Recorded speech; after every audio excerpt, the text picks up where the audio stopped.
মনে আছে আমি প্রায় 100টা ইন্টারভিউ দিই। আর ওই দিনই আমি হচ্ছে একটা টার্মিনেশন লেটার আর একটা হচ্ছে অফার লেটার সাইন করি।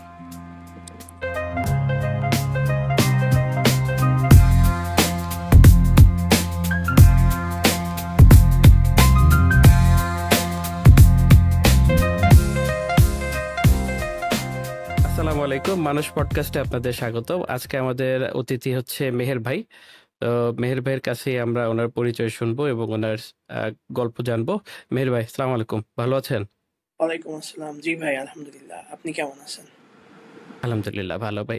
আমরা আপনার পরিচয় দিয়ে শুরু করি তাহলে একেবারে। আমার পরিচয় আমি তো হচ্ছে এখন সফটওয়্যার ইঞ্জিনিয়ার হিসেবেই মানুষের কাছে পরিচিত। মালয়েশিয়াতে বর্তমানে অবস্থান করছি, এই তো 2 বছর হয়েছে আর কি। এর আগে বাংলাদেশে ছিলাম বা ঢাকাতে প্রায় 5 বছর। তার আগে ছিলাম হচ্ছে আমার গ্রামে, আমাদের যে জেলা শহর ঝিনাইদহতে। এই তো হচ্ছে আমার সংক্ষিপ্ত পরিচয়। আচ্ছা, ঠিক আছে। মালয়েশিয়াতে ভাই আপনি এক্স্যাক্টলি কোন সেক্টরটায় কাজ করতেছেন এখন? আমি এখানে যে কোম্পানিতে কাজ করি এটা হচ্ছে সার্ভিস বেসড কোম্পানি। তো আচ্ছা আমাদের ক্লায়েন্ট আছে অনেক। তো ওই এক এক রকম ক্লায়েন্টের কাজ করা হয়। সোফার ধরেন যে 5 বছর 2 বছর এখানে আছি, তো প্রায় 4-5টা প্রজেক্টে কাজ করছি। ক্লায়েন্টের উপর ডিপেন্ড করে যে কখন কোন প্রজেক্ট নিয়ে কাজ করব। আর যদি স্পেসিফিক টেকনোলজি নিয়ে বলতে হয় তাহলে বলবো যে আমরা এখানে আসলে টেকনোলজি কোনো স্পেসিফিক না, কাইন্ড অফ বলা যেতে পারে যে যখন যেটা লাগে যে প্রজেক্টের জন্য সেটা শিখে নিতে হয়। তবে ফ্রিডম আছে যে চাইলেই না বলা যায় যে আমি এটা নিয়ে কাজ করব না।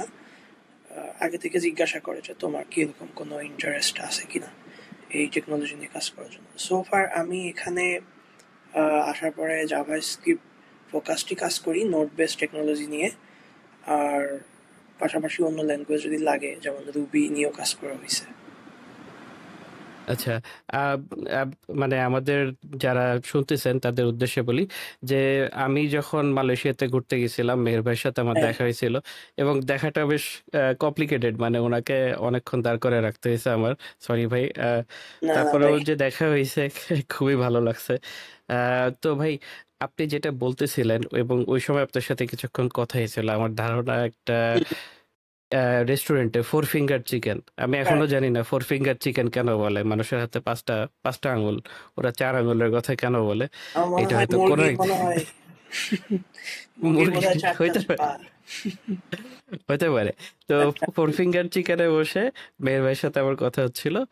আহ, তো ওনার যে কাহিনীটা আছে ওই সময় উনি বলতেছিল খুবই ইন্টারেস্টিং মনে হয়েছে এবং আমি তখনও পডকাস্টের আইডিয়াটা আসে নাই মাথায়। তো হুম। যখন আইডিয়া আসছে আমি চিন্তা করতেছিলাম যে ঠিক আছে, মেহের ভাইকে আনতে হবে, কারণ ওনার এই স্টোরিটা জানা দরকার। তো ভাই, আহ, আমি আপনার কাছেই শুনি যে আপনি এখন যেই জায়গায় আসছেন, ছোটবেলা থেকে এই পর্যন্ত এখানে আসার ইয়াটা কেমন ছিল, স্টোরিটা কেমন ছিল আপনার?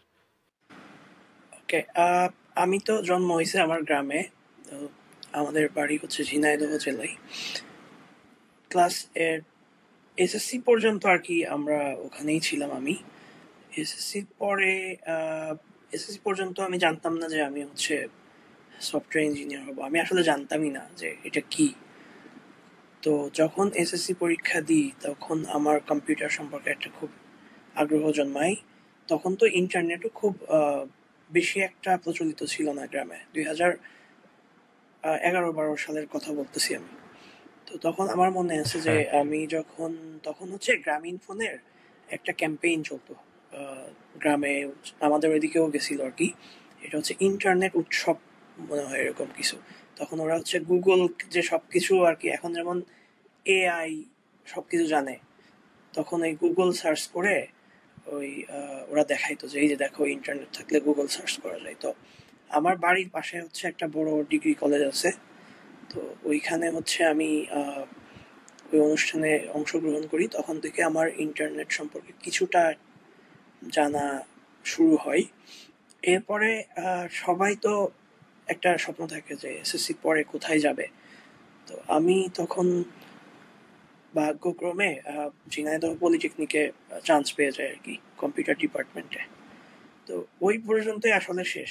আমাদের ওই সময় কম্পিউটারে পড়লেই যে প্রোগ্রামার হইতে হবে এরকম কোনো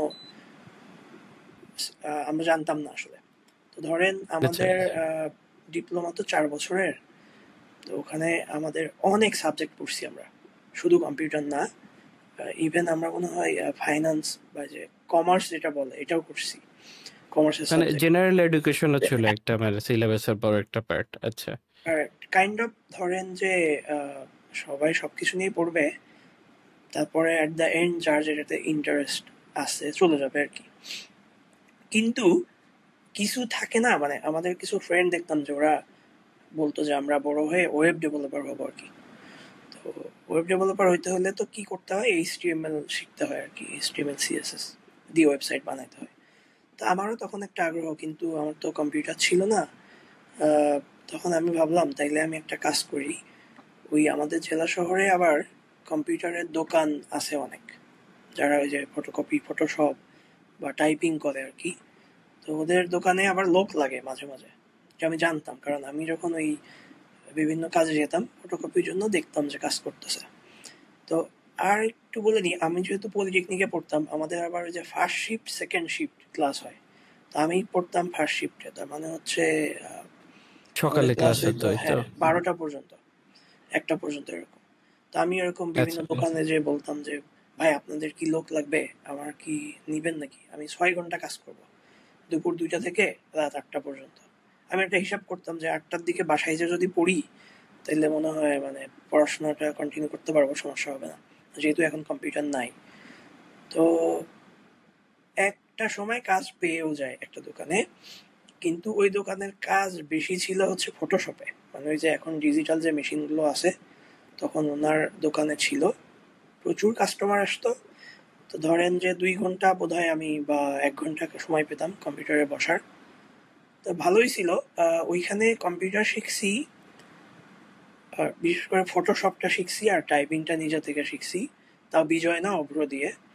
আর আচ্ছা সবচেয়ে বেশি যে হেল্প হয়েছে ওইখানে, আমি বেশ রিয়েলিটি সম্পর্কে জানতে পারছি। কিরকম, ধরেন যে একটা দোকানে তো অনেক মানুষ আসে, তো যেহেতু এটা ছিল আমাদের ঝিনাইদহ জেলা শহরে, তো ওই যে ক্যাডেট কলেজের শিক্ষকরা আসতেন, ইসলামী ফাউন্ডেশন, আমাদের ইনস্টিটিউটের শিক্ষকরাও আসতেন।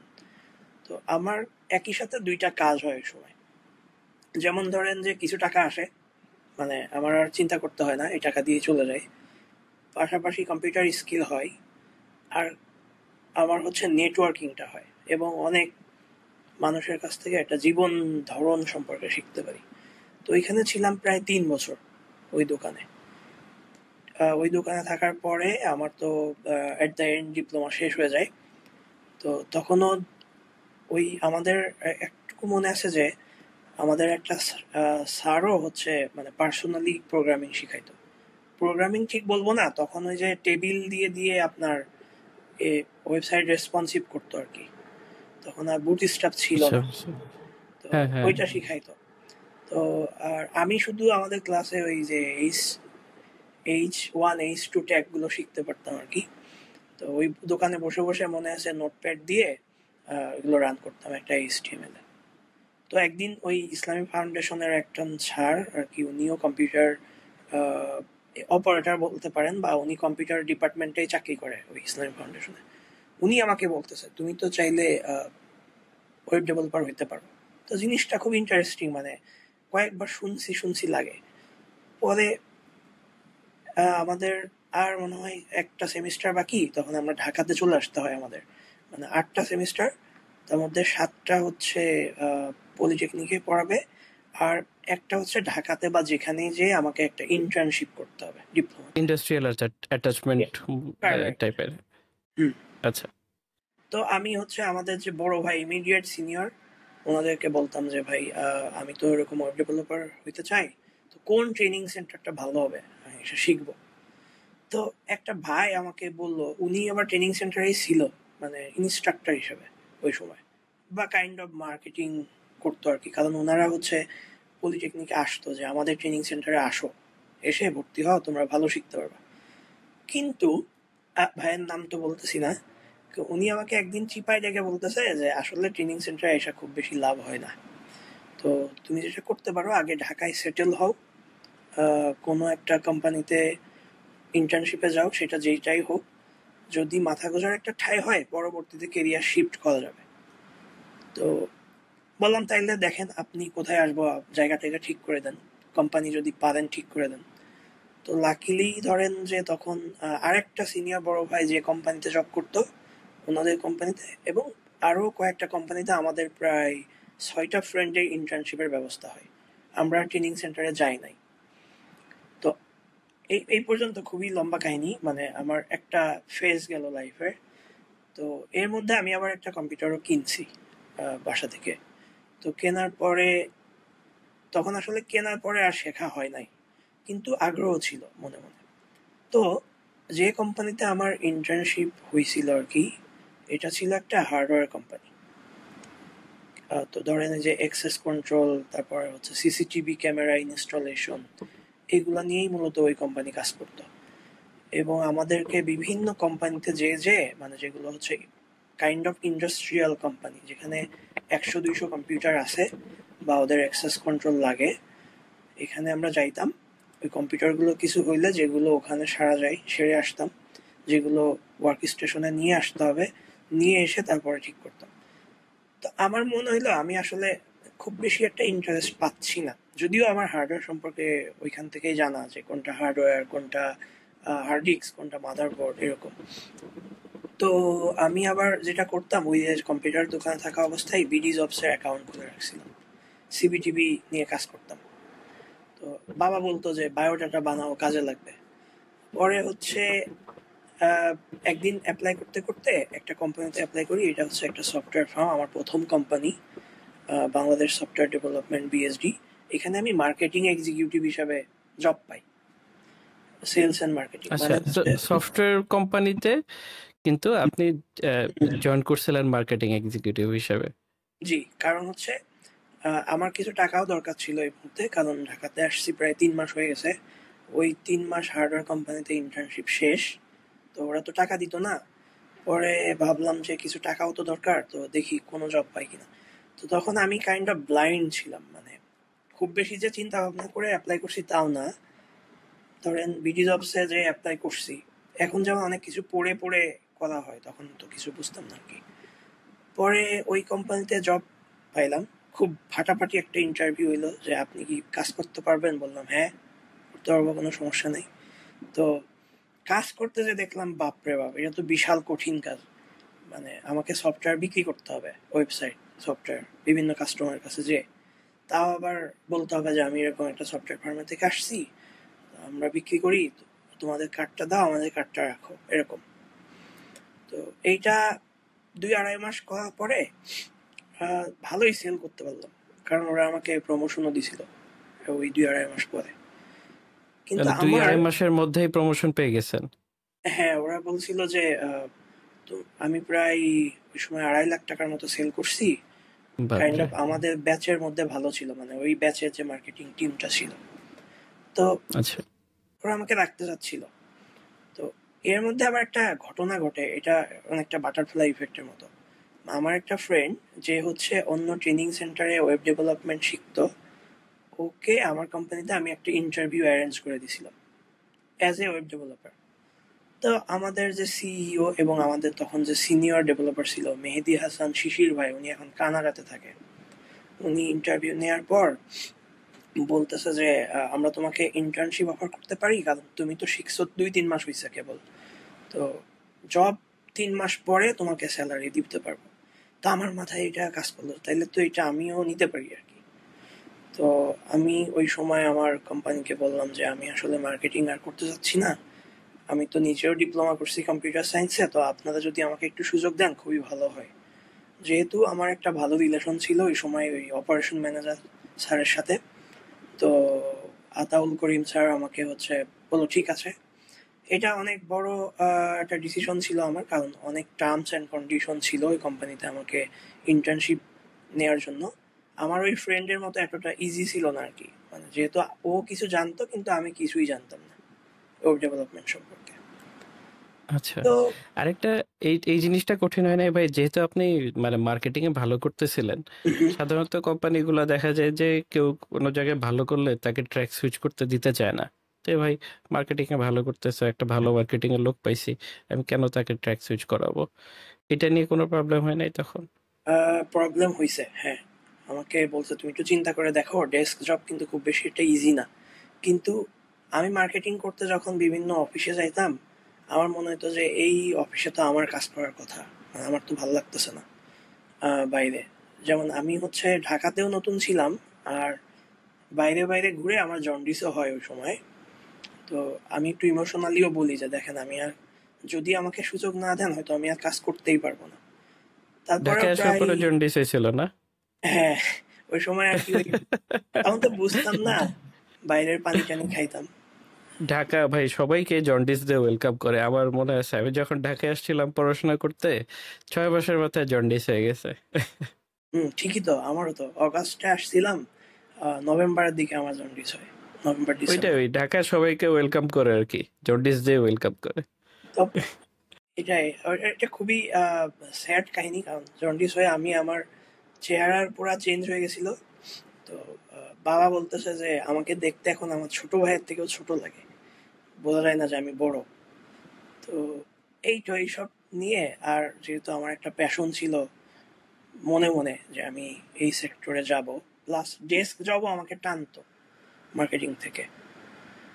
আহ, কেন এটা যদি একটু বলি, কেমন ধরেন যে মার্কেটিং যখন করতাম আমার মনে হতো আমি কখন বাসায় যাব কাজ শেষ করে।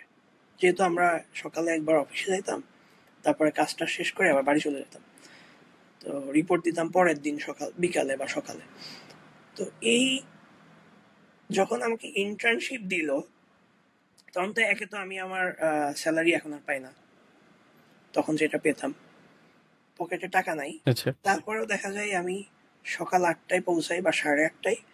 আর আমার যে সিনিয়র বড় ভাই ছিল, মেহেদি হাসান শিশির ভাই, আবারও বললাম ওনার নাম, কারণ উনি আমাকে অনেক হেল্প করছে ওই সময়।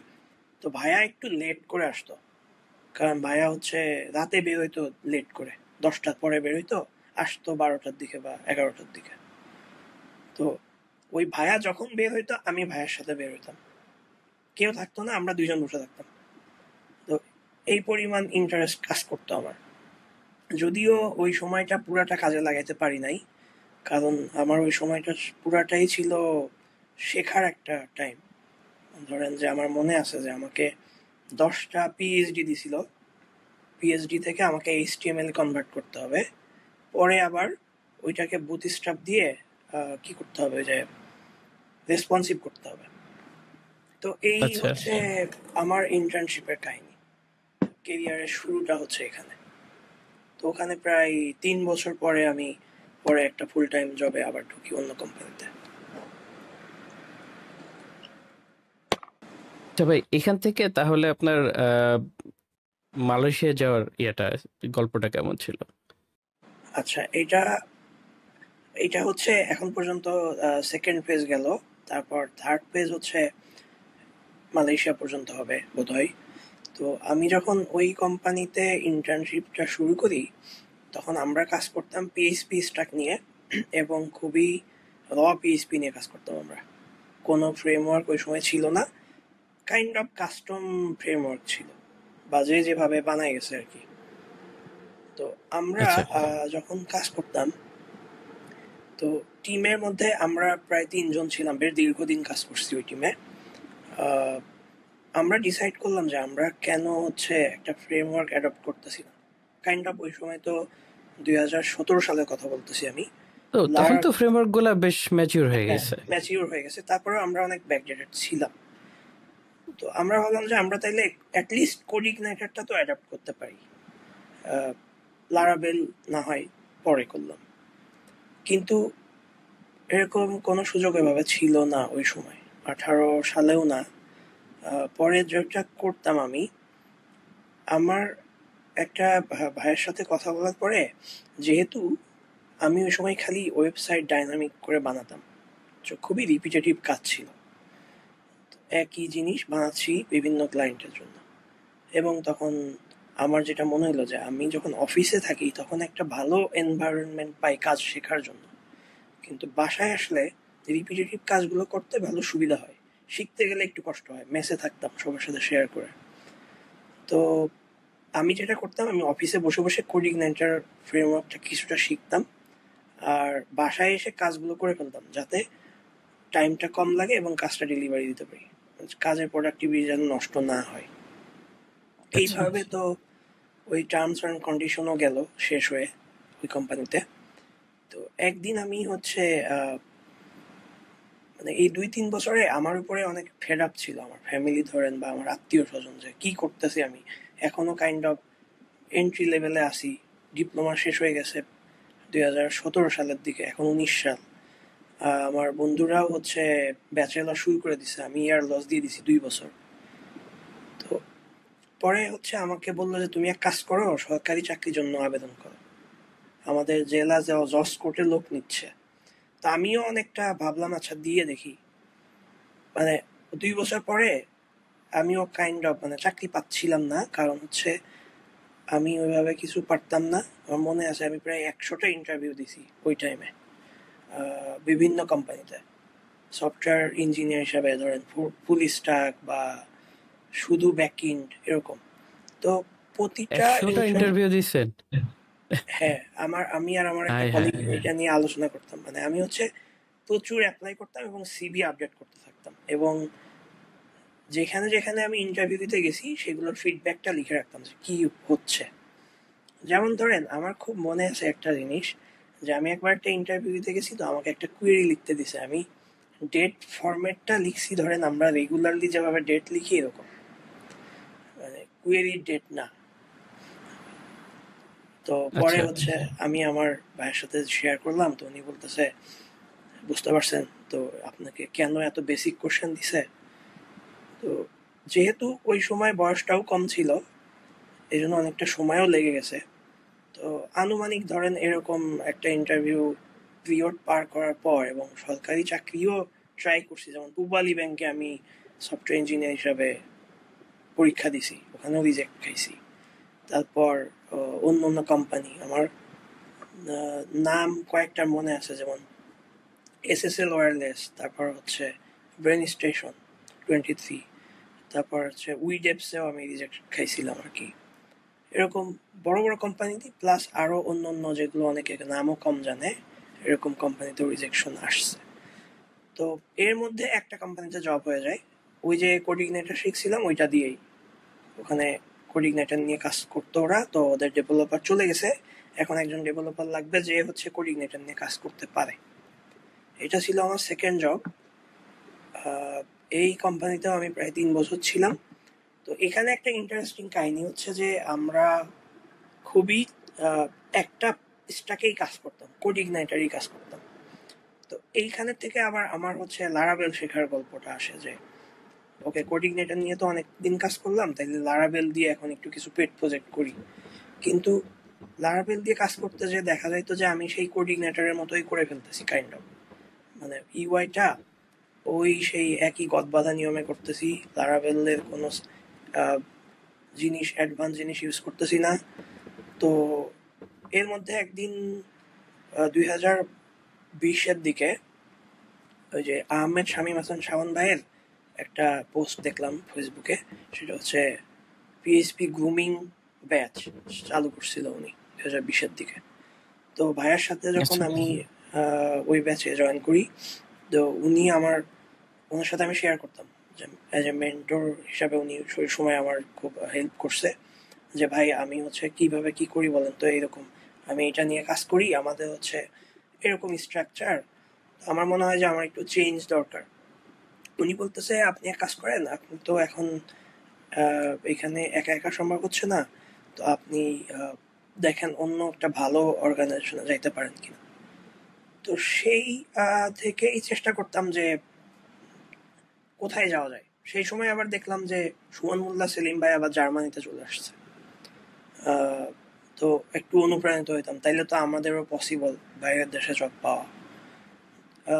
ইন্টারেস্টিংলি ওই সময় আমি আবার আমার গ্রাজুয়েশনও শুরু করছি ওই জব পাওয়ার পরে। তো ধরেন যে ইভিনিং এ আমি আমার গ্রাজুয়েশন কমপ্লিট করছি, শুক্র শনি ব্যাচেলর। ক্লাস হইতো। জি মানে ভাইয়া। গ্রাজুয়েশন মানে হচ্ছে ব্যাচেলর শুরু করছিলেন এর পরে, ডিপ্লোমার পরে? কারেক্ট। এই জব পাওয়ার পরে আচ্ছা আচ্ছা আমি হচ্ছে ওই আমার ব্যাচেলরটা স্টার্ট করি নর্দার্ন ইউনিভার্সিটিতে। এখানে হচ্ছে আচ্ছা। আমাদের ইভিনিং ব্যাচ, শুক্র শনি ক্লাস হয়, শুক্রবারে সারাদিন, শনিবারে হচ্ছে 6টার পরে। তো পাশাপাশি ধরেন এই জবে শুক্র শনি ছুটি ছিল, তো বেশ ভালোই চলতেছিল।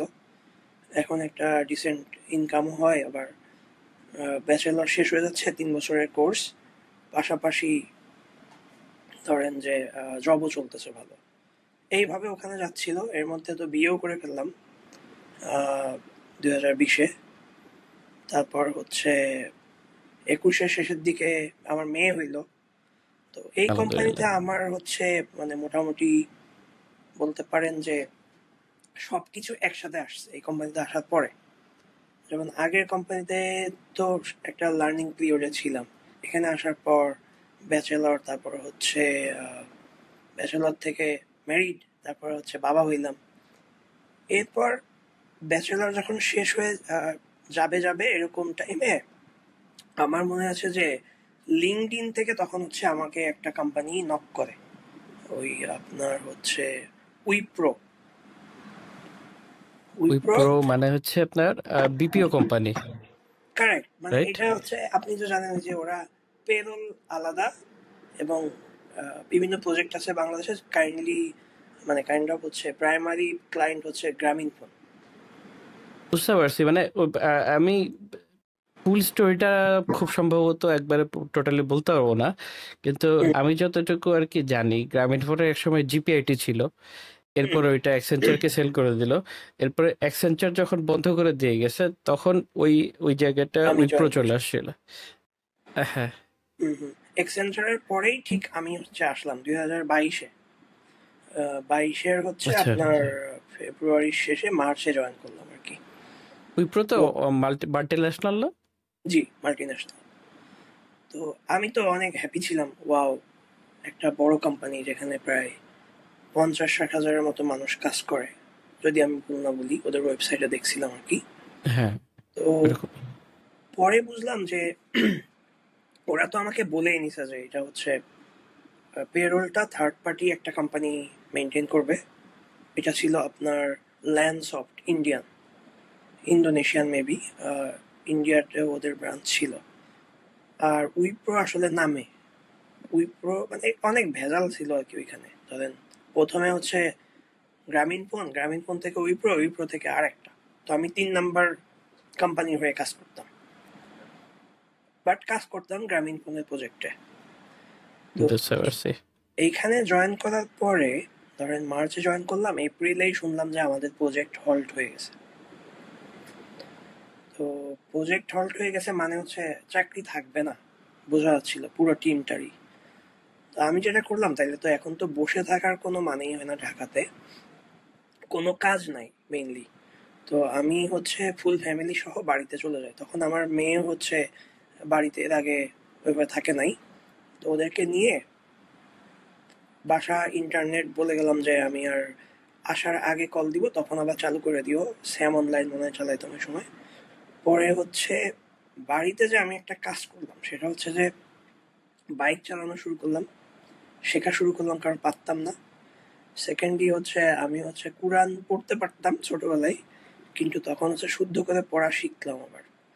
আর প্রতিদিন প্রায় 10, 15, 20টা করে অ্যাপ্লাই করতাম বাইরের দেশে, যেমন ধরেন মালয়েশিয়া, জার্মানি, সৌদি আরব, টার্কিতে। কারণ তখন টার্কিতে হচ্ছে আহ, দেখতাম যে বাইরেরা অনেকেই গেছে।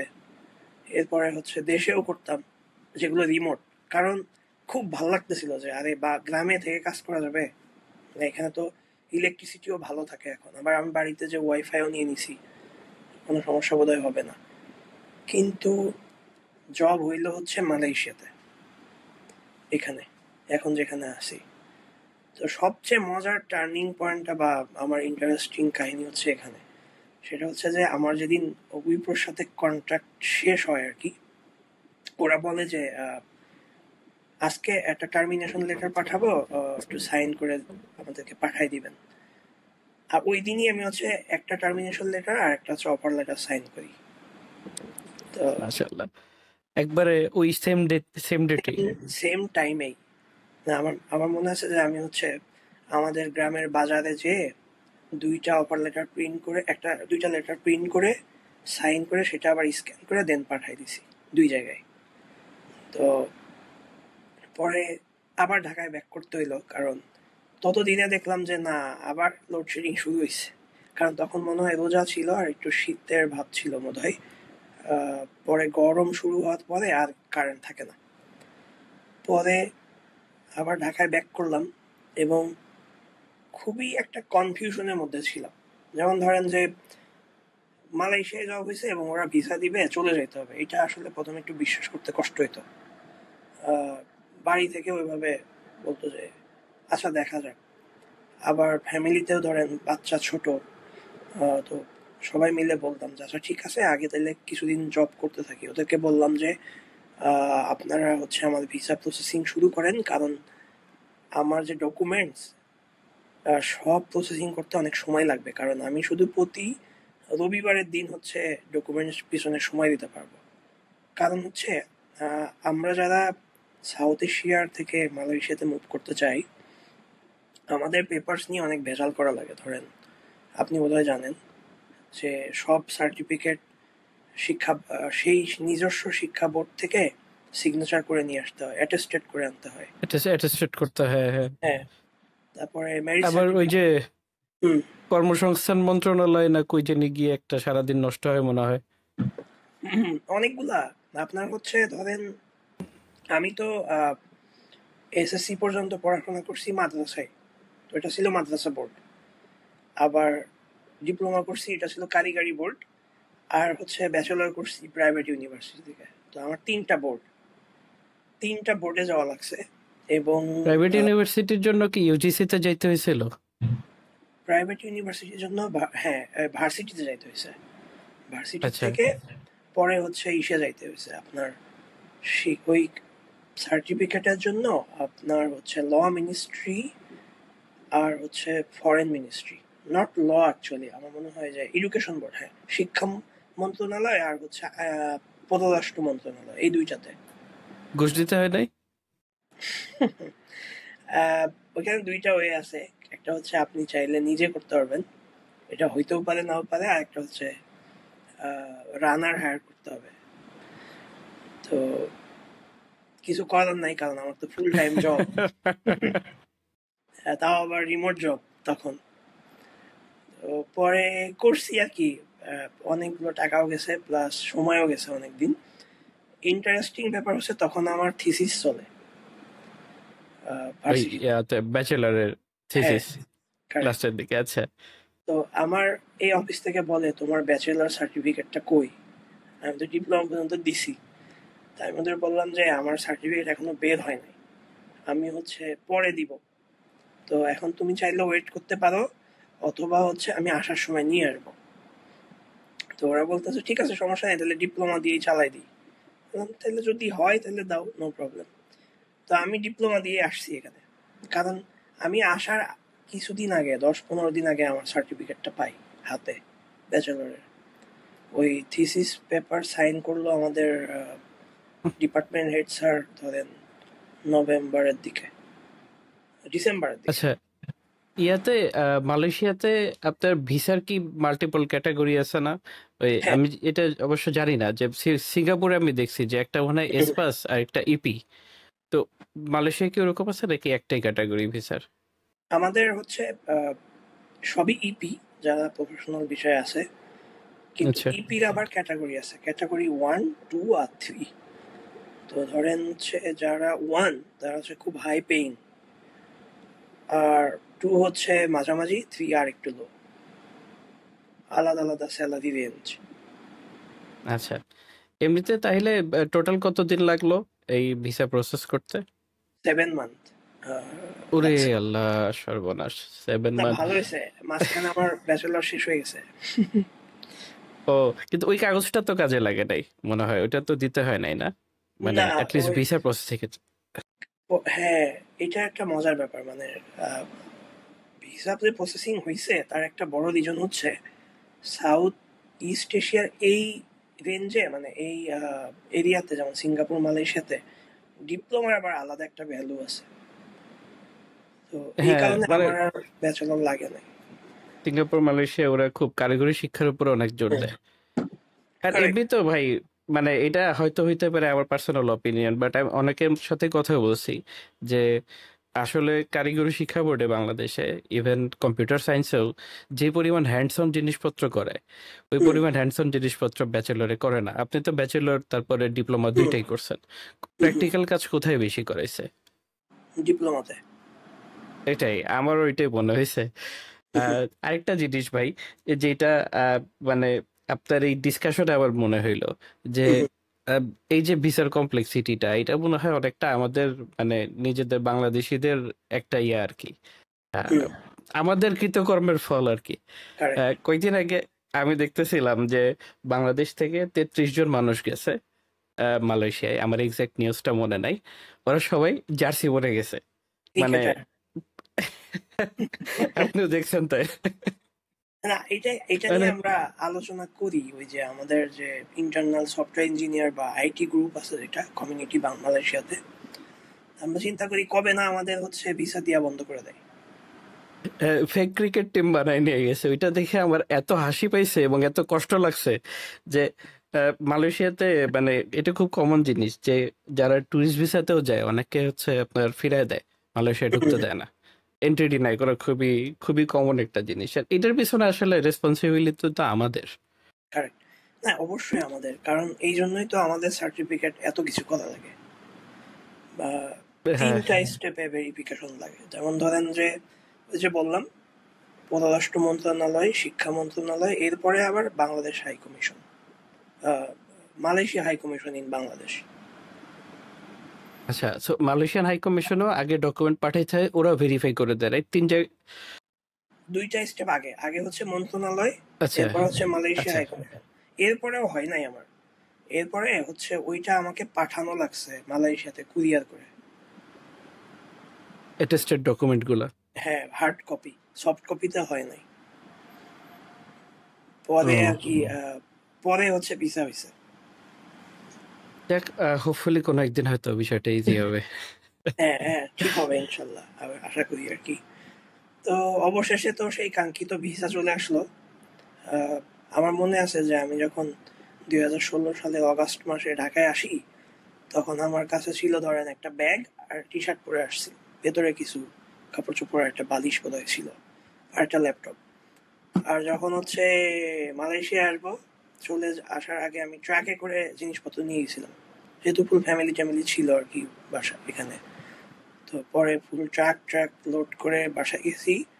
তারপরে মালয়েশিয়া আসছি আবার সেম ভাবে, সেই ঢাকার মতো খালি হাতে বলতে পারেন। একটা চাকরি ছিল আর কি।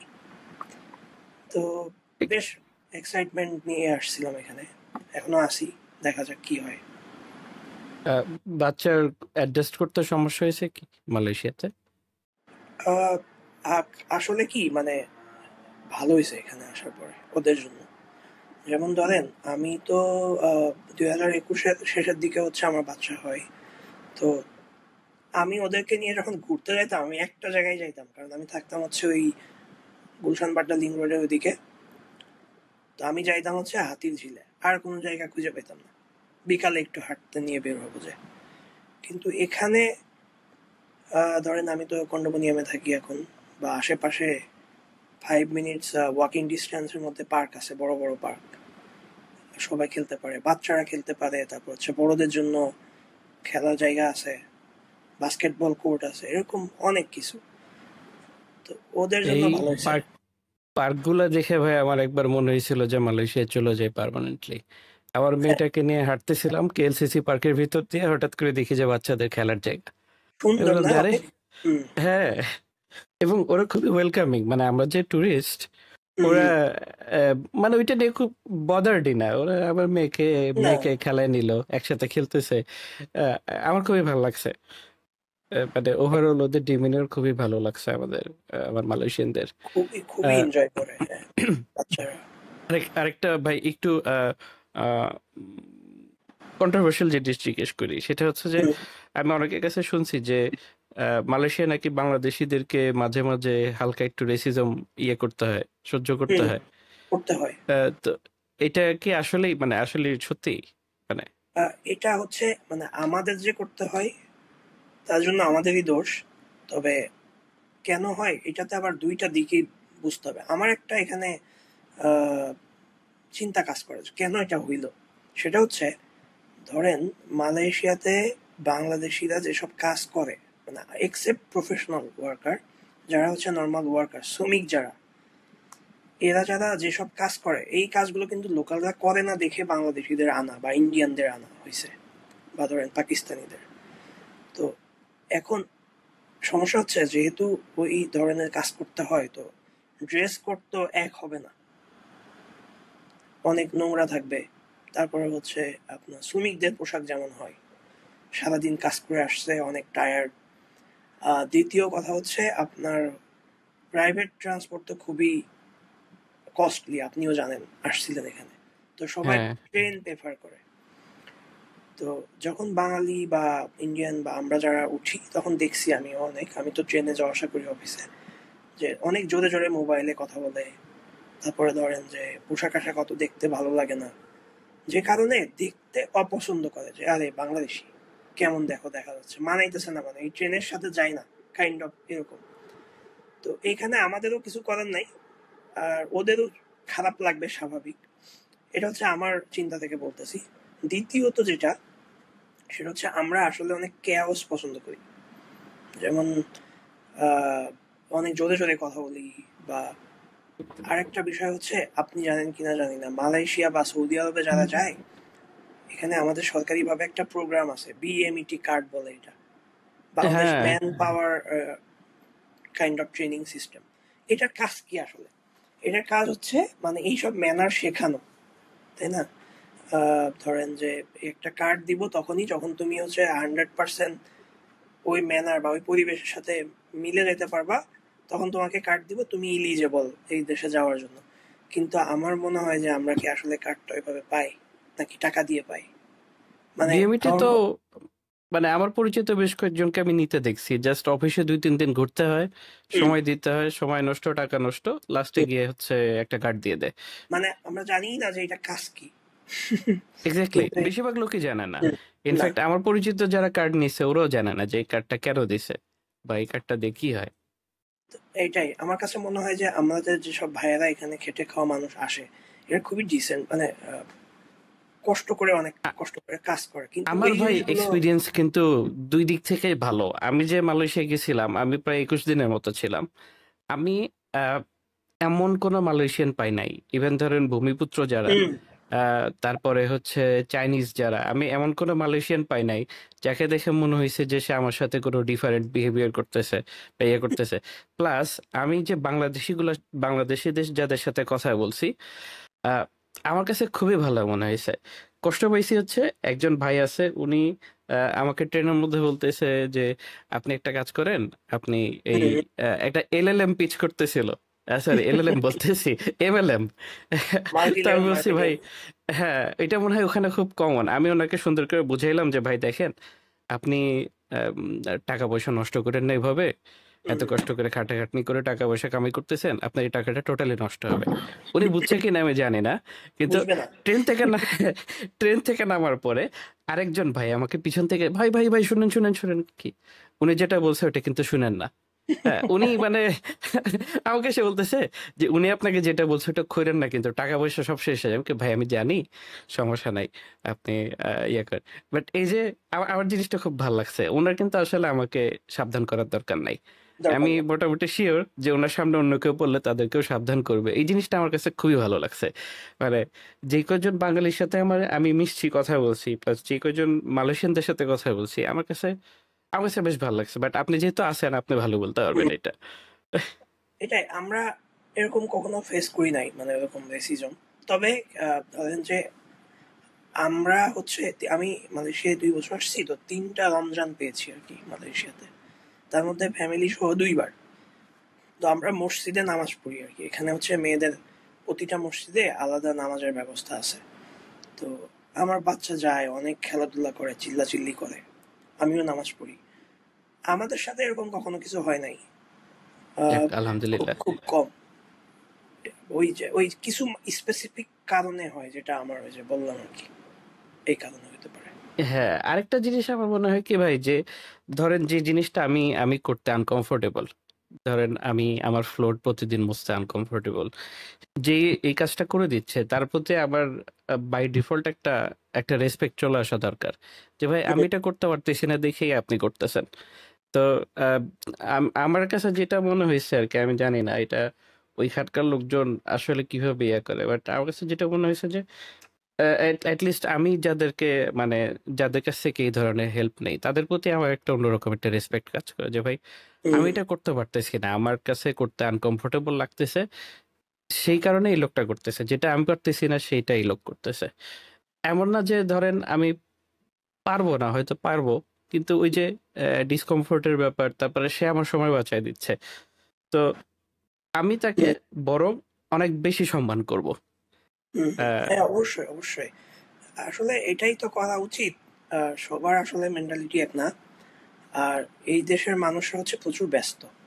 আপনি তো দেখছেন, মানুষ হচ্ছে রোবট। বা ওই যে আমরা যে এরকম পড়াশোনা করতাম আগে, যে ইঁদুর দৌড়। মেট্রো হ্যাঁ, মেট্রোর স্টেশনে গেলে বোঝা যায় যে দৌড়টা বোঝা যায় দেয় যে মানুষজন। ইঁদুর দৌড়টা কি আসলে। মানে আমি তো আসলে তাও কম বুঝি, কারণ আমার অফিস একটু ফ্লেক্সিবল। কিন্তু সকাল 7:30 থেকে যে পরিমাণ ইঁদুর দৌড় দেখা যায় 9টা পর্যন্ত, এটা খুবই আনবিলিভেবল। ঢাকাতেও আমি এরকম কম দেখছি। তো এই জন্য মানুষ এর মধ্যে যদি একটু অড জিনিস দেখে, হয়তো বা কেউ একটু এক্সপ্রেস করে ফেলে আর কি। এটা একটা যাক। বিষয়। তবে এখানে আরেকটা জিনিস অনেক মজা পাইছি, সেটা হচ্ছে ড্রাইভ করে এই রাস্তাগুলোতে। যে আমি একটা মজার জিনিস হচ্ছে, আপনি তখনই কেবল হর্ন শুনবেন যদি আপনি কোনো ভুল করেন, মানে অ্যাজ এ নিউ ড্রাইভার। ধরেন আপনি লেন ঠিক মতো নাই বা সিগন্যাল দেন নাই, তখন একটু হর্ন দিবে। কিন্তু এছাড়া আহ, কেউ হর্ন দেয় না রাস্তায়। এটা একেবারে বাস্তব, আমি হর্ন শুনি না বললেই চলে একেবারে। ইয়েতে যখন গেছিলাম, অর্থাৎ লঙ্কাবিতে যখন গেছিলাম, তখন তো হর্ন একেবারেই শুনিনি, গাড়িতে যে হুম। হর্ন আছে এটাই জানতাম না। কারণ রাস্তা ফাঁকা, হর্ন দিবি কই থেকে। কুয়ালালামপুর যখন আসলাম বেশিরভাগ সময় তো আপনার ইয়েতেই ট্রাভেল করছি, মেট্রোতে। হুম। যখন এক দুইবার গাড়ি নিয়েছি তখনও কাউকে হর্ন দিতে দেখি নাই, এটা আমার কাছে খুব অবাক লাগছে। হুম। হুম। আমরা তো আমিও পারলে যখন ঢাকায় তো ঢাকায় তো পারলে হর্নের উপরেই বসে থাকে মানুষ। হ্যাঁ, মানে আমিও যখন ড্রাইভ করি তখন আমার মেয়ে বলে, বাবা হর্ন দাও। হর্ন দিব কেমনে, হর্ন তো দেখার কোনো স্কোপ পায় না খুঁজে। তো দিতে পারি না আর কি, ওর ইচ্ছা পূরণ হয় না। আচ্ছা, যেহেতু আম্মাজানের কথা বললেন, আহ, তো এই জন্য জানার আগ্রহ হলো আর কি, আপনার এমনিতে ধরেন নর্মালি ডেইলি রুটিনটা কিরকম? আর নর্মালি ডেইলি রুটিন তো 2-3টা ক্যাটাগরিতে পড়ে যায়। কারণ হচ্ছে আমার তো এই যে হাইব্রিড অফিস মোড, সপ্তাহে 2 দিন আমি হচ্ছে বাসায় কাজ করি, 3 দিন অফিসে যাই, আর ছুটির দিন। তো এই মোট 3 ধরনের। তো ধরেন যেদিন আমি অফিসে যাই, আমার নর্মালি ট্রাই করি হচ্ছে 6টার দিকে উঠে ফজরের নামাজ পড়ে আসার। মসজিদ থেকে এসে ওদেরকে ডেকে দিই আমি। তখন হচ্ছে আমার মেয়েকে রেডি করে, এখানে আবার স্কুল শুরু হয় খুব আর্লি, আর মেয়ে এখন স্কুলে যায়। তো 8টার মধ্যে আমাকে ওকে স্কুলে দিয়ে আসতে হয়। এরপরে হচ্ছে আমি নিজে অফিসে যাই।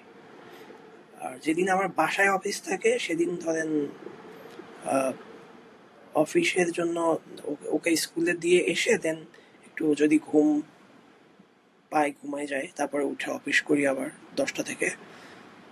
আর ছুটি এই হচ্ছে আমার মানে ওয়ার্কিং ডে। তো অফিস করি, অফিস থেকে ধরেন যে আসি, আসার পরে আবার আহ, বাসার কিছু কাজ থাকে, বা মেয়েকে নিয়ে যদি খেলতে যাই, বিকালবেলা পার্কে টার্কে যাওয়া হয়। আবার নামাজ টামাজ পড়ে কাজ থাকলে কাজ করে ঘুমিয়ে যায়। তবে একটু ডিফারেন্ট যায় যেদিন হচ্ছে বাসা থেকে কাজ করি, যেমন ওকে আবার স্কুল থেকে আনতে যাই 12টা 12:30টার দিকে ওর স্কুল ছুটি হয়। আবার হচ্ছে অফিসে ফ্লেক্সিবল টাইম থাকাই ধরেন যে যখন তখন আমাদের লাঞ্চ নেওয়া যায় বা একটু স্ট্যাটাস দিয়েই চলে যাওয়া যায় যে আমি হচ্ছে বাইরে আছি বা এওয়ে এখন নাই কিবোর্ডের সামনে। তো নর্মালি এইভাবেই যায় কাজের দিনগুলো। কাজ যদি স্পেসিফিক কোনো প্রশ্ন থাকে সেটা নিয়ে আলোচনা করা যেতে পারে। আর ছুটির দিনগুলোতে ধরেন হচ্ছে প্রচুর কাজ জমে যায়, যেমন সাপ্তাহিক বাজার টাজার করা লাগে। আর হচ্ছে আমারও কিছু কাজ থাকে, যেমন ধরেন আমরা আবার ব্যাডমিন্টন খেলি, তো এগুলো বেশিরভাগ ছুটির দিনে খেলার চেষ্টা করি। আর হচ্ছে হ্যাঁ, ওই বাচ্চাদের নিয়ে একটু যদি ঘুরতে যাওয়া হয়, এইসবের মধ্যে দিয়ে চলে যাচ্ছে বর্তমানে। আর কিছু লার্নিং করার ট্রাই করি, প্ল্যান করে যে এই দিন আমি হচ্ছে কিছুটা সময় দিয়ে এটা শিখবো বা পার্সোনাল কাজগুলো সেরে ফেলবো। কোনো লার্নিং নিয়ে কোনো টার্গেট আছে যে ধরেন এইটা আমি শিখতে চাচ্ছেন বা এটা শিখতেছেন এখন? হ্যাঁ, ও আমার হচ্ছে বর্তমানে ক্লাউড কম্পিউটিং এর উপরে বেশি ইন্টারেস্ট আছে, কারণ হচ্ছে আমাদের প্রচুর পরিমাণে ক্লাউড কম্পিউটিং ম্যানেজ করতে হয়। আমাদের যে সার্ভারগুলো আছে ডিপ্লয়মেন্ট করার পর প্রতিনিয়তই আমরা ওইগুলো ম্যানেজ করি। তো সেইখান থেকে আমার এই ইন্টারেস্টটা আসছে যে আমি এখন একটু সার্টিফিকেশন বা প্রপারলি শেখার ব্যাপারে একটু আগ্রহী। বিশেষ করে ধরেন অ্যাসোসিয়েট ডেভেলপারের যে সার্টিফিকেশনটা আছে, আর অ্যাসোসিয়েট AWS যদি বলি AWS অ্যাসোসিয়েট ক্লাউড ডেভেলপার। হ্যাঁ হ্যাঁ, এটা তো ভালো। আমি ওই সুমনের সাথে কথা বলতেছিলাম, সুমন মোল্লা সেলিমের সাথে। ও দেখি AWS সার্টিফিকেশন নিয়ে বেশ বেশ আহ, এ- ইন্টারেস্টেড। এ- হ্যাঁ, এটা কারণ আছে। আমার মনে হয় যে মানে আমারও যে কারণে ইন্টারেস্ট আসছে যে আমরা এখন যারা মানে ডেভেলপার আছি তাদের স্কিল কিন্তু মোর অর লেস সেম। মানে ধরেন এত তো আসছে যারা অলরেডি 5 বছর কাজ করছে, তাদের দিয়ে যে কোনো কাজ করানো সম্ভব আমি যদি মনে করি আর কি। কিন্তু কিছু জিনিস ডিফারেন্স তৈরি করে, সেটার মধ্যে একটা হচ্ছে ক্লাউড কম্পিউটিং নলেজ। আর সফট স্কিল তো মানে এটা তো ভ্যারি করে, বা লিডারশিপ স্কিল। প্রথম দেখায় যেটা আমার মনে হয় যে যদি কিছু সার্টিফিকেশন থাকে তাহলে ভালো। ক্লাউড কম্পিউটিং এটা একটা ভালো জিনিস। আমি দুজনের কাছ থেকে শুনলাম এখন পর্যন্ত যে ক্লাউড আসলে মানে এটা এমন একটা স্কিল, এটা খুব সম্ভবত আহ, দিন যতই যাক নতুন নতুন টেকনোলজি আসবে, কিন্তু এই পার্টিকুলার স্কিলটার বেশ ভালো ডিমান্ড থাকবে অলওয়েজ। আচ্ছা আমাদের আসলে ডেইলি বেসিসে কাজ করা লাগে ক্লাউড কম্পিউটিং নিয়ে। আচ্ছা, তাহলে তো চমৎকার। আচ্ছা ভাই, আমি ওই কিছু ছোট ছোট র্যাপিড ফায়ার কোশ্চেন আমি সব টেস্টকে করি, তো ওইটা আপনাকেও করি। সেটা হচ্ছে যে যদি টাকার প্রয়োজন না থাকতো বা আনলিমিটেড রিসোর্স থাকতো, তাহলে আপনি কি করতেন পেশা হিসেবে বা শখ হিসেবে? আমার মনে হয় যে মানে আমি তো চাকরি তো আর করা লাগতো না তখন। তো আমি আমার বাবা মাকে খুব মিস করি, মানে বাবা মা তো গ্রামে থাকে এখন। বাবা মার পাশে যে থাকতাম, অথবা তাদেরকে আমার এখানে নিয়ে চলে আসতাম, যেখানে আমার ভালো লাগতো সেখানে মুভ করতাম তাদেরকে নিয়ে। এটাই হচ্ছে মেইন প্ল্যান। সেকেন্ডলি হচ্ছে আহ, মানুষের পাশে দাঁড়ানোর চেষ্টা করতাম। যেমন ধরেন প্রথমে তাদের বাবা মার প্রয়োজন মেটাতাম, তাদের ওষুধ বা যেটা বলে আর কি একটা বয়স অবস্থায় যখন বয়স হয়ে যায়। আর মানুষের পাশে দাঁড়াতাম অ্যাজিন ধরেন যে আহ, কারোর কোনো আমার যতটুকু স্কিল আছে এইটা দিয়ে, বা আমার যে এরিয়াটা তখন হইতো ওই এরিয়া দিয়ে আমি তাদের হেল্প করার ট্রাই করতাম। সেটা হতে পারে পরামর্শ দিয়ে বা তাদের সাথে যে, যেমন আমি বলি, যেমন ধরেন ব্লাড ম্যানেজ করে দেওয়া একটা বিষয়, বা যদি শহরে একটা বাড়ি থাকে তো গ্রাম থেকে অনেকে হসপিটালে আসে, তাদেরকে থাকার ব্যবস্থা করা বা ডাক্তার দেখানো এইসব। আচ্ছা, এটা আহ, মানে একেবারে ডিপলি রুটেড, ধরেন মানুষকে হেল্প করার এটা এটা ভালো লাগছে। আহ, আচ্ছা ভাই, আপনি বই তো পড়েন, রাইট? হ্যাঁ, বই পড়া হয়। মোটামুটি কম বেশি। হ্যাঁ, এরকম কোনো বই আছে কি যে বইটা ধরেন আপনি মানুষকে পড়তে সাজেস্ট করবেন বা মনে হয়েছে যে আপনার লাইফে অনেক ভালো একটা ইম্প্যাক্ট ফেলছে? আহ, বই তো পড়ি, কিন্তু কোন ক্যাটাগরি? এটা হচ্ছে সেলফ হেল্প নাকি টেকনিক্যাল বুক? যে কোনো বই ধরেন, একবারে আপনি যদি বইয়ের কথা চিন্তা করেন, আপনার টপ অফ ইউর মাইন্ড 5টা বইয়ের কথা যদি চিন্তা করেন, তাহলে কিরকম কি বইয়ের নাম আসতে পারে, একটা দুইটা? বলে? আমি হচ্ছে সেলফ হেল্প বই পড়ছিলাম একটা, এটা হচ্ছে অ্যাজ এ ম্যান থিঙ্কেট, একজন মানুষ কিভাবে চিন্তা করে। তো এই বইটা আমার খুব ভালো লাগছে। এটা কেন ভালো লাগছে, এটা ব্যাক স্টোরি হচ্ছে আপনার রিলিজিয়াস বলতে পারেন, বা যখন আমরা কোরআন পড়ি, বা যে আমরা যেভাবে আল্লাহকে চিন্তা করি সেভাবেই আমাদের আসলে ঘটে আমাদের সাথে। তো এই বইয়ের কনটেক্সটটা অনেকটা সেম। যেমন ধরেন যে এই বইয়ের যদি আমি মনে করি অ্যাজ এ ম্যান থিঙ্কেটার একটা বিশেষ ফেমাস একটা কোট আছে, সেটা হচ্ছে যে as he thinks in his heart so is he, মানে হচ্ছে মানুষ যেভাবে চিন্তা করে সে আসলে তেমনই। বা এটা অনেক ডিপ এই বইটা, ছোট্ট একটা বই, প্রায় মনে হয় 35 পেজ আছে, কিন্তু পড়তে অনেক সময় লাগে, প্রতিটা সেন্টেন্স নিয়ে অনেক চিন্তা করা লাগে কি এটা। মানে অ্যাকচুয়ালি ইংলিশেই লেখা? মানে নামটা শুনে মনে হচ্ছে যে এটা হয়তো ইয়ে হবে। আহ, ইংলিশে লেখা, অ্যাজ এ ম্যান আহ, থিঙ্কেট। এটা হচ্ছে অনেক আগের বই হ্যাঁ, ধরেন। ওই জন্যই মানে হুম, ওই ইংলিশের মানে ইয়াটা নামটা শুনে মনে হলো যে এটা খুব সম্ভবত বেশ পুরনো বই হবে ইংলিশ হইলো। হ্যাঁ, এটা মনে হয় 1903 সালের বই। একজন আচ্ছা। হচ্ছে মানে তখন আর ওই যে কিবোর্ড বা ওয়ার্ড তো আর ছিল না, উনি হাতে লিখছিল বইটা। পরে ওনার ওয়াইফ মনে হয় পাবলিশ করে এই বইটা, বাহ, অনেক পড়তে পরে। হবে তো। এই বইটা আমার পড়া হয় না। এটা একটা ভালো সাজেশন দিয়েছেন, এটা দেখি পড়তে হবে এই বইটা। ঠিক আছে ভাই। আরেকটা জিনিস হচ্ছে ধরেন, আহ, আপনি যদি ইতিহাসের যে কোনো সময় যে কোনো মানুষের সাথে একবেলা খেতে পারেন, ডিনার ডিনার করলেন, ডিসকাস করলেন, সেক্ষেত্রে আপনি কার সাথে ডিনার করতে চান? আহ, আচ্ছা, এই প্রশ্ন নিয়ে আমি চিন্তা করতেছি, মানে আমি হচ্ছে কোন দিকে যাব। একটা হচ্ছে ধরেন যে রিলিজিয়াসের দিকে যদি যাই তাহলে একজনই, সেটা হচ্ছে যে আমাদের হ্যাঁ। প্রফেট। কারণ তার যে চিন্তা ভাবনা, মানে মানুষকে পরিবর্তন করার যে একটা বিষয় ছিল, এই জিনিসটা আমি নিতে চাইতাম।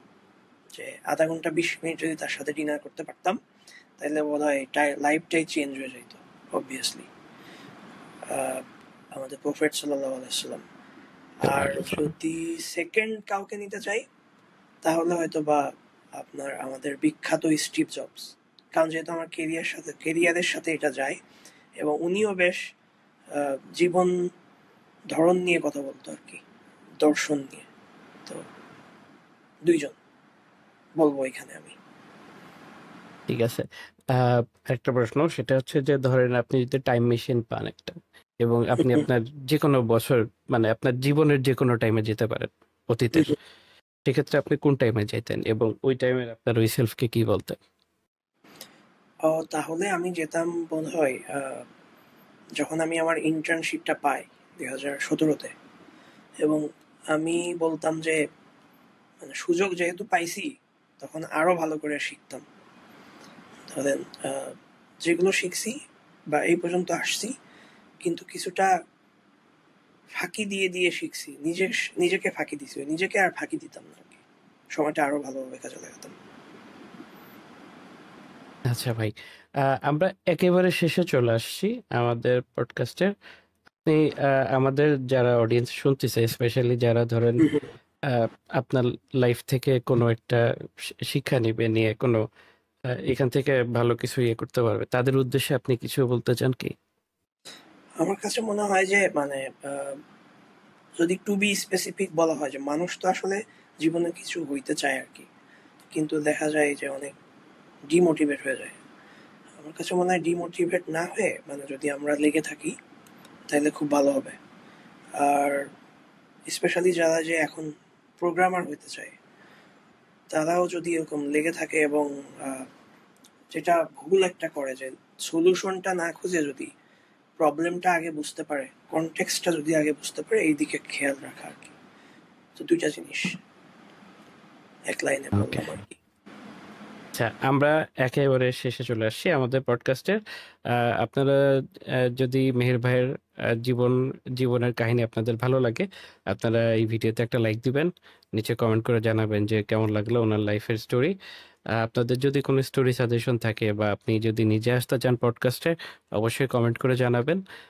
আর একটা ইমেল অ্যাড্রেস দেওয়া থাকবে ডিসক্রিপশন, ওখানে ইমেল করতে পারেন চাইলে। আর নতুন পডকাস্ট পেতে অবশ্যই সাবস্ক্রাইব করতে হবে, আর নোটিফিকেশন পেতে হলে বেলের মধ্যে প্রেস করতে হবে। তো মেহের ভাই, আমরা পডকাস্টটা শেষ করব, কিন্তু শেষ করি আমি সাধারণত আমাদের যে গেস্ট আছে তার ওয়ার্ড দিয়ে। তো ভাই, আপনি তাহলে পডকাস্টটা শেষ করে দেন। অসংখ্য ধন্যবাদ আপনারা যারা শেষ পর্যন্ত শুনছেন বা শুনবেন। আমার এটাই প্রথম পডকাস্ট। ধন্যবাদ আনাম ভাই আমাকে ইনভাইট করার জন্য। আসলে আপনার সাথে যখন দেখা হয়েছিল তখন আসলে অনেক কথাই বলার ছিল, কিন্তু সময় ছিল না। আজকে একটা মোটামুটি ভালো একটা আড্ডা হইলো, ইনশাল্লাহ পরবর্তীতে আরো হবে। এবং যারা হচ্ছে আমার কাছে যদি কিছু জানতে চান তাহলে আপনারা কমেন্ট করতে পারেন, পরবর্তীতে এসে আমি রিপ্লাই দিতে পারবো ইনশাল্লাহ। তো ভালো থাকবেন সবাই, দোয়া করবেন। ইনশাল্লাহ ভাই। আর এরপরে মালয়েশিয়া গেলে কিন্তু আপনার বাসায় আমার দাওয়াত। জি ভাই, আগে আসেন, এবার ঠিক আছে ভাই, দেখা হবে। ওকে, আল্লাহ হাফেজ। আল্লাহ হাফেজ।